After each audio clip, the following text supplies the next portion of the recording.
Hey, here we go. Well, I was sitting there today and I was contemplating all the dire news. And, after yesterday, where they estimated 800,000 suicides in the United States if the unemployment rate went up to 15%. Wow. Now it's going to be the same everywhere. So that we are looking at a complete global catastrophe, which in a sense is good news for me. Because I've been talking about fixing the planet for the last 40 years. I've been talking about reprogramming the central banks and giving everybody interest-free credit cards with a lifetime to pay it back for 40 years. Now, when I'm running municipally, it doesn't make an impact on people, a solution to the world's problems. And when I'm running provincially in a provincial election, well, again, not impressive, saving the planet. And even a national election, federal, not impressive, saving the planet. But now we're facing a situation where the planet needs to be saved. Hundreds of millions of people are going to be losing their jobs, and they have already lost their jobs around the world. Have been stuck in despair and poverty. And remember, if you Googled for anti-poverty engineer, I come up. So, with the world facing this incredible catastrophe coming up, whether it's a hoax, just another mere flu hyped out of proportion by a bunch of lying statisticians, or whether it's true, it is a devastating plague, doesn't matter. We're going to have to fix money to survive either way. Because even if it's a hoax, the economic damage will kill millions. And if it's not a hoax, the economic damage and the health damage will kill millions. But at least if we fix the money system, we can cope with it best. If we have maximum funding for everything we need to do without arguing with Congress over every dollar and give some to the Kennedy Center if we want to do this kind of horse trading won't happen anymore. And then in my last video, I explained the difference between the government giving you a handout and then taxing you later to get it back, or you getting an interest-free loan and then paying it back without involving the tax people at all. What do you think is better? My way, where you borrow what you need from your sugar daddy bank, interest-free, 3, 4, 5 months worth of consumption, and then pay it back over the rest of your life. Now, what you're going to pay back is what you used, as opposed to paying taxes for whatever share they gave you of the money they handed out. So nothing is going to be able to save the planet now except the Spock upgrade. Isn't that kind of neat? I've run in 100 elections, never managed to convince the people to vote for their interest-free credit cards. And now we have a situation of life and death facing them, and the only way out is to fix money. The only way they're going to survive this catastrophe is by everybody getting an interest-free credit card. So let's go back now. I'm going to go back 38 years to some articles, in my earlier elections. 1982, candidate carries solution in pocket. That was called the social credit computer. We used social credits to count with. So, and by Diana Burt, staff writer, which is now. So, the solution to Canada's economic problems was in John Turmel's back pocket last week. This is probably the Hamilton Spectator. Mr. Turmel, Ottawa's professional gambler and fourth candidate in Hamilton West by-election, stood in the corner of James and Main explaining his platform to passers-by. The platform is simple. Eliminate interest on loans. Pull out the software where you have service charge and interest, turn interest to zero, turn service charge up to pay the bankers, push it back in. Fixed. The whole world. With a small disk in his pocket and an equation, Mr. Turmel said his formula will abolish interest overnight. A feat he claims will make him more famous than Albert Einstein.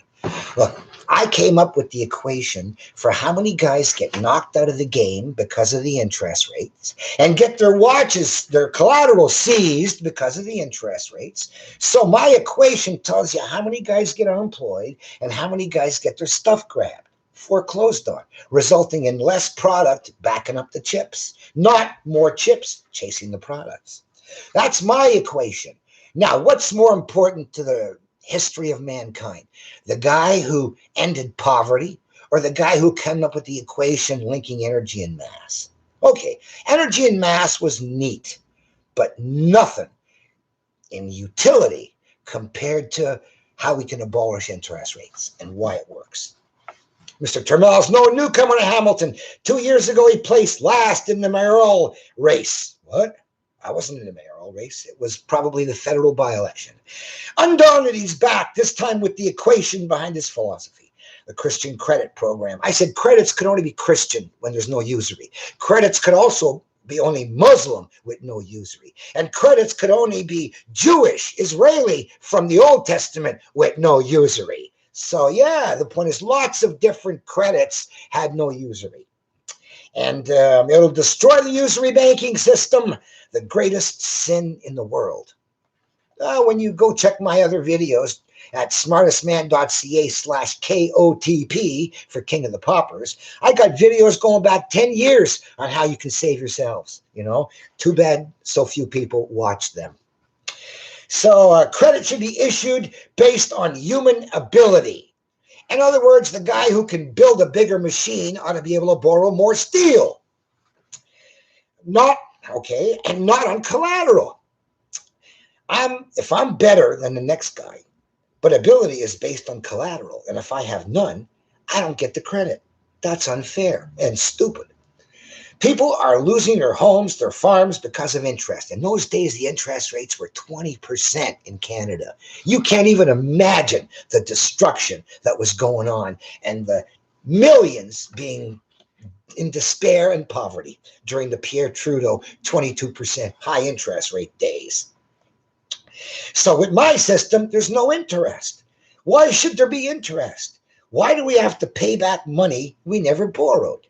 Now, it's an interesting argument, but my first poem in politics was, why represent our collateral with their chips for a fee when we can represent our collateral with our chips for free? And that's been the basis of my politics for 40 years. We don't have to pay interest to the guys we gave the power to create money to if we keep the power to create the chips for ourselves. Duh.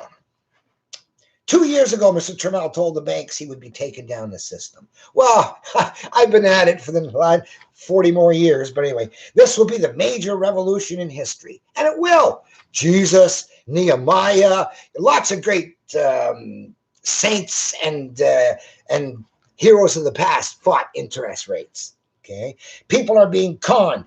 They strike for more money for food. What they should be fighting for is more food for their money, right?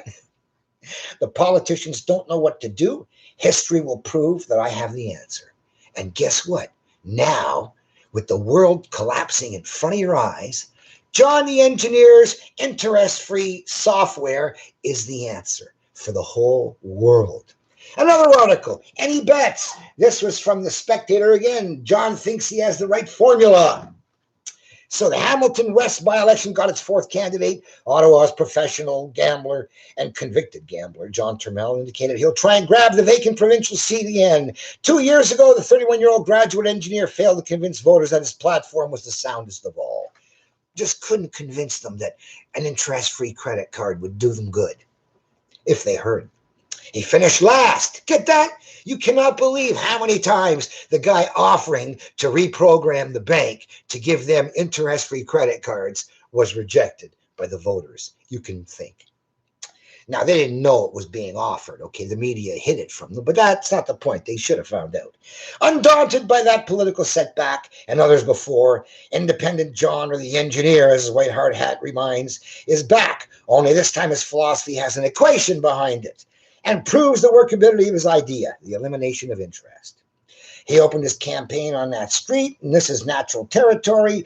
And so in the, excuse me, In the windy intersection where lumbering tractors, I made my pitch. So, as its notice of application to the Supreme Court of Canada states, and take notice that the said application shall be made upon the grounds that the usury rake-off set by Gerald Bouey, Governor of the Keeper of the Bank of Canada, creates a genocidal gamble, aptly named mort-gage, death gamble, for its requirement that the participants in the death gamble repay both the principal and the usury when the banks only created and loaned out the principal.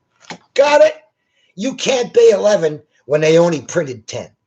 And the whole science of economics is to try and explain to you how you can pay 11 when they only printed 10. That's why there's no such thing as a successful economist in history. And when I get the Nobel Prize for my little equation, properly linking unemployment and inflation with interest rates, it'll be the last Nobel Prize. What are you going to need a Nobel Prize for? Guys who come close once the riddle has been solved? Same with peace. I get the last Peace Prize because once peace and prosperity have been delivered, who needs more peace prizes for coming close? My ally Tom Kennedy, peace and prosperity in 2020. And this catastrophe may actually allow that to happen. Ottawa. For those who may have difficulty comprehending his formula, they gave the equation, the Laplace Transform, which simply explains the circuit of how the bank account works. If you put in a deposit, next time you're going to get 10% more. And then next time you get 10, it's feedback, positive feedback. It keeps growing by 10% all by itself. Now, how many times have you seen Mr. Spock tell Captain Kirk, destroy that computer and everything will be fixed, right? Destroy that computer. What does destroying that computer do? It turns it off. Now, my software solution turns off the interest, which I say is the positive feedback on debt that causes all of the world's problems. And I got all the saints in history agreeing with me. So, after the equation, nothing to it. So, whether or not voters will get to closer examine the candidate and the theory that would do away with unemployment and inflation remains cloudy. Okay? So, there it was, almost 40 years ago. We can do away with unemployment and inflation just by giving you an interest-free credit card. And most people said, nah, no thanks. I'd rather vote for the guy for blue, like my family, all our lives, or red. So anyway, John returned to his Ottawa home after invading himself yesterday. There's no point in my coming here and standing on a corner. I'm only coming to the meetings. So should he campaign, he'll be going to the meetings with his disc. And the one formula he has to worry about is where X equals votes. And he probably won't get many. So anyway, there it is. Almost 40 years ago, I was saying we got to do the Spock upgrade. Upgrade the bank software to interest-free, like this Let's software here. Now, this came in 1984, okay? I'd already been pushing barter chips and interest-free currencies, but in 1984, I heard about Michael Linton in BC, who'd started up a big barter network called Let's, local employment trading software for trading employment locally. I called him up and said, hey, you got any interest on your chips? He said, no, we don't use interest. I said, okay, well, what do you need? He says, well, I want to put out this software package and I need 20 grand to get it done. So my father just died, left me a small inheritance. So I sent him the 20 grand and he produced the Let's software that went around the world. Okay. And is now, you can still find it. Every time they talk about the world's first interest-free banking software, they talk about the Let's from Canada and Michael Linton's Let's. But the point is, I financed it. So that's my gift to humanity. I financed the world's first interest-free software. Well, the second, actually. I did an earlier one, the social credit computer. Same idea. His was bigger. So, anyway, that basically is where we are now. If we don't pull off the Spock upgrade and get interest-free credit cards, most of us got to appreciate we're going down. Okay? There's no way our society can take this kind of shutdown, especially if they decide to pull the shutdown for every flu season coming up, right?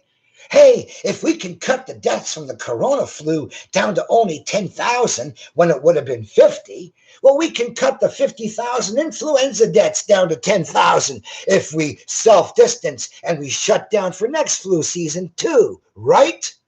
The point is, we made a decision that the 50,000 deaths from the flu were not going to stop us from running our lives. And we were just going to cope with it. And we were going to protect the ones in most danger. We were going to spend our 3 days in jail getting over it, 90% of us. And that was basically how we coped with old flus. Now we got a new way. Shut down society. Self-distance from everybody. And now instead of having 50,000 flu deaths, we'll only have 10. But we might have another 800,000 suicides. And then not counting all the other mistakes from not enough money around to do stuff right. Not enough police to stop robberies.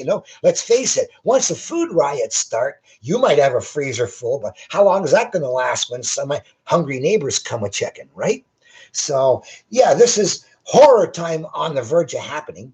And God, I hope you're scared. I hope you're scared shitless. This is the greatest catastrophe ever facing humanity in history. And they're going to have to do the Spock upgrade if they want to survive. Isn't that neat for me? I might not ever have to run an election again if we can pull off the Spock upgrade before they call another by-election. 100 elections, and then they installed the upgrade, and then I didn't have to run no more, and I never got elected. How about that? World's biggest loser turns out to be world's biggest winner. Well, anyway, I'm the professor at the Trump Taj Mahal Atlantic City, the poker room, where I was the best. I was the great white shark. I'm also known as the great Canadian gambler. So I'm not too worried about my future in a world of the future because I can always find a game to play in, no matter how bad the depression.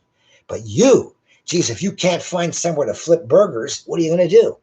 Hey, there's nothing wrong with flipping burgers. 99% of people are going to be in the service industry in the world of the future when the robots do most of the dull work and you just get to share their paychecks. Remember, that's my kind of heaven. Not only do you have an interest-free credit card, but we're pumping in part of the robot paychecks into your account every month. How do you like that? So, anyway, that's heaven on earth, banking on earth as in heaven is what it would be if we ever switched. Can you imagine loan sharks coming to collect their interest in heaven? No. Okay. Too many people have said heaven doesn't have loan sharking, and I believe it. Now, there are other great things that are happening due to this crisis. They're canceling war games. My God, isn't that great news? I mean, geez, I don't feel too bad about that being canceled. And maybe they're going to have to bring back their soldiers from all their bases around the world, Wow, what are they going to do when they need people back home? Now, obviously, I've been telling people for 40 years about the Spock upgrade, saving the planet. Now, let's say you heard about it a year ago. You didn't tell anybody. When comes the time that we have to do it, because there's no other way out, okay? When we have to do the banking upgrade, what are you going to say? Like, you never caught on? You never caught on how an interest-free credit card was going to save your world and your family and your neighbors? It didn't compute?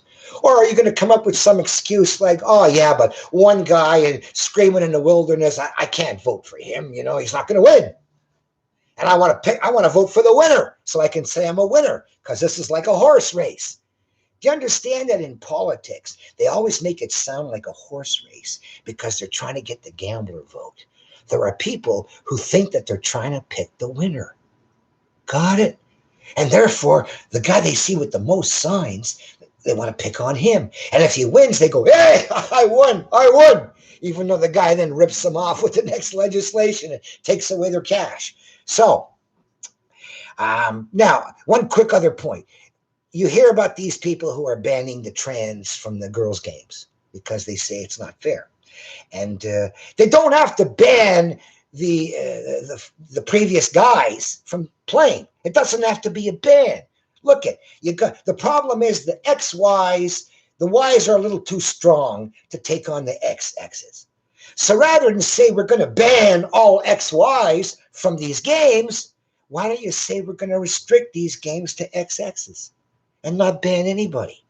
So the way they put it is meant to be as divisive as possible when they have an absolute legitimate right to organize their own XX games and say, sorry, XYs can't play.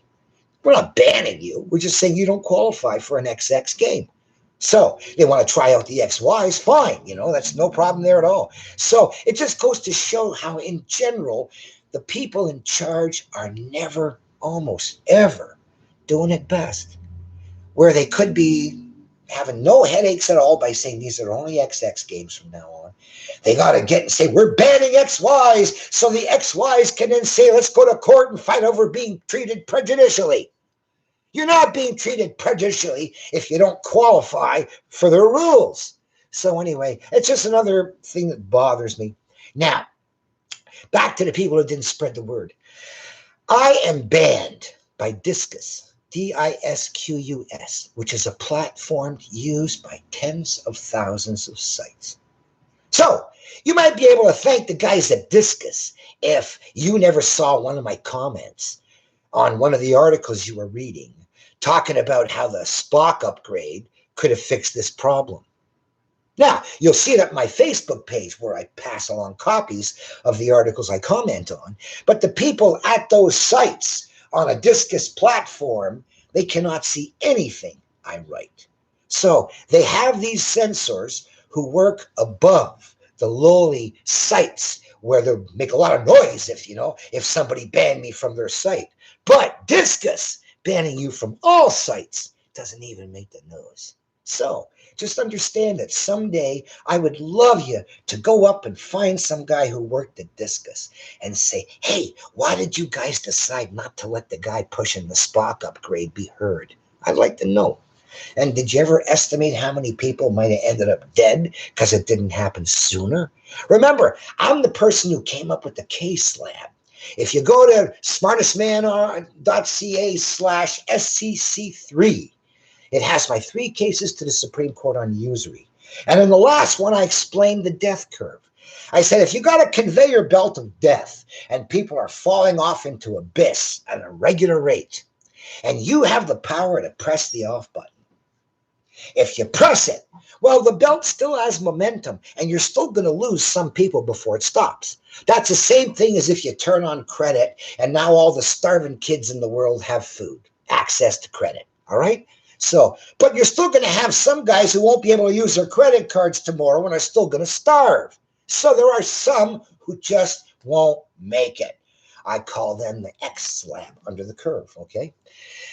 And so basically the curve is going this way. So if you say yes, stop it now, well, then the curve starts to come down. But let's say you wait a week, and instead of saying yes here, you say yes over there, and the curve starts to come down. Well, you got an extra slab of dead people that we can compute the integral of it. And it seems that the number of people that you lost during, by stopping for that delay is equal to the number who died during the delay. So I told the Supreme Court of Canada, 46,000 dead babies a day around the world. And it can be fixed overnight. And if you wait, you get a K-slab for keeping the problem going instead of shutting it off. There, Captain. There, Your Honor, shoot that computer. And they said, no, too esoteric, too hard to understand. So anyway, my cases to the Supreme Court of Canada against the banks will someday be pretty notoriously famous, and why those judges said no. Okay? So remember, I have a Canadian engineering degree from probably the best engineering school on the planet, Carleton University, with the most powerful engineering curriculum imaginable. Instead of taking 1 year of all 3 disciplines, civil, mechanical, electrical, hang on, I got to do the 1% as well. Instead of doing 1 year of all 3 and then specializing for 3 years, at Carleton, we do 3 years of all 3 and then specialize for 1, which means that I studied civil engineering with 3rd-year math and mechanical engineering with 3rd-year math, as well as electrical. And therefore, I was 1 year away from a civil degree or 1 year away from a mechanical degree, and I got my electrical degree, which was harder. Anyway, so the point was that Carleton grounded us in all of the three fields, all of the three streams with third year math, whereas most engineers only get the general grounding in other fields with only first year math. And that makes a big difference in what I understand about the world in general. So that's why Carleton University had the best engineering curriculum on the planet, I'd say, and lucky me. Now, how can I say, smartestmanonearth.ca? How dare someone say that? Well, I say I'm the closest thing to Mr. Spock on the planet, systems engineering, mathematics, and gambling. That's a good argument. But here's the point. Let's say that we both take a test and you score 99 or you score 90 and I score 99. Now, I'm not even 10% better than you, right? That's what it looks like. But if we look at how many mistakes we made, the opposite side of it, you made 10 mistakes out of 100. I made 1 mistake out of 100. So even though I only look to be 9% better than you, I made 10 times less mistakes than you. Get that? Now, let's say that I'm 99.9% and you're 90. Well, you make 1 mistake in 10, and I make 1 mistake in 1,000. Wow. So that means that if you look at it by the number of mistakes that you're going to make, that is the easier way to determine who is way, way, way sharper than the next guy who's really sharp too. And that basically is, now when you're playing backgammon, when you're bearing off at the end, everybody learns to do it optimally, maximizing the number of rolls that'll get you off fastest. Everybody learns to do that. Nobody makes any mistakes anymore. So in that kind of a case, I call that godhood, because you have a mastery and an understanding of the underlying physics, which allows you to maximize your result. And you can't do better than that in the world. So if that isn't being a child of God, when you are maximizing the results under his rules, what is? So I, many times because of my math, can say that I'm not going to have any mistakes. I'm a 0% mistake man. And if you make 1 mistake in 1,000, I'm still infinitely better than you because I make 0. So 0 has that wonderful element to it that makes everything else infinitely worse. So if you can come up with a mathematical way of coming up with the optimal strategy, then there's no better way to do it, and therefore you're at the 100%. Take blackjack, for instance. When I first started the gambling course back in 1974, they just came out with Beat the Dealer, the first book on beating blackjack and how it's done. And I learned it. And when I started going, and I learned another book, Playing Blackjack as a Business by Lawrence Revere. He had a better count system. And I took on Vegas and I started beating their buns, making lots of money and getting barred. So obviously, you can do things using the new technology in the math. It's called Monte Carlo methods. You say to the computer, okay, I got a 15 against a 9. What should I do? Well, why don't you have the computer, which can randomly generate one of the 52 cards, hit 1,000,000 times, and then tell me what the results are. And then have the computer stick, and then the dealer play 1,000,000 times, and tell me what the results are. And the computer finds out that, wow, hitting, you only lose 25% of the time, but sticking, you're going to lose 35% of the time, because he's going to make a hand 65% of the time.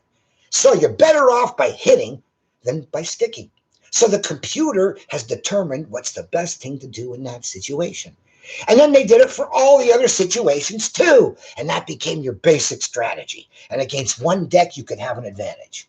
4 decks, you took card counting. Different story. So anyway, that basically is how I can dare say, because I have the math to allow me to find the 0 error answer, I can say, yeah, nobody can do better than me. They can equal me. They can come up with the same answer as me, but they can't do better than me. Got it? And that's why I can say smartestmanonearth.ca. And I'm betting it's right. Now, when you look at my achievements, they seem kind of spectacular, if you go back in my blog over 40 years, because I've done all sorts of other stuff too, court cases and anyway, other than just gambling and politics. So what are people going to do who have heard about this and haven't told anybody now that their world's about to be destroyed? You're going to start telling people, hey, Johnny Engineer's been talking about us getting interest-free credit cards for 40 years, and he says there's nothing else that can save us. Would an interest-free credit card save you? Yeah. Would an interest-free card save you? Yeah. Remember, you got to pay back what you use, but you got your whole life to do it, okay? Yeah. How many people you can think and say no? But you didn't ask your friends, so they don't know. So they're going to sit there in despair. A bunch of them are going to commit suicide, and you had the chance to do something about it. What are you going to do? So, boy, it takes nerve for me to stand up in public and blare to the world that I'm the smartest man on the planet, and you're a bunch of idiots if you don't understand what I'm telling you. And after 40 years of the very same message, we just got to reprogram the software. We just got to blast that computer, turn off that feedback loop, and everything works. Imagine, your world can be fixed by tomorrow. Your world can be financed maximally in every good direction imaginable tomorrow with a flick of the switch, with a switch of the disk. So, on that happy note or sad note, because we're going to, if we don't fix this, boy, it's gonna be bad. And I don't want to attend all those funerals, when I want to say you could have stopped it all. I tried, and you didn't help. So help, spread the word. There is a software that can give everybody an interest-free credit card, which you can pay back over the rest of your life. You want 3 months worth of consumption to tide you over until it's gone? You want to be able to afford all the masks you need, ventilators, all you need? This does it all. And of course, if it's a hoax, all the better. So that not too many people are going to die, and you'll feel stupid for having fallen for the hoax. And if it's a bioweapon, well, we still need to have maximum funding to save ourselves, don't we? So maximum funding is the answer, even if it is a hoax or it's a bioweapon. But either way, sitting at home is what's going to destroy us more than risking a common cold that may not even be as bad as a previous one. Boy, aren't we going to feel stupid if it wasn't even as bad as a common cold and we shut down our world? What a scam. Hey, the bears on the stock market made a bundle though, right? I wonder if they helped. Okay, so that's it for today, episode number 4. And I'm just hoping that people start to spread the word, because so far, no one ever has. Good news. Johnny Engineer can fix the planet overnight. Bye.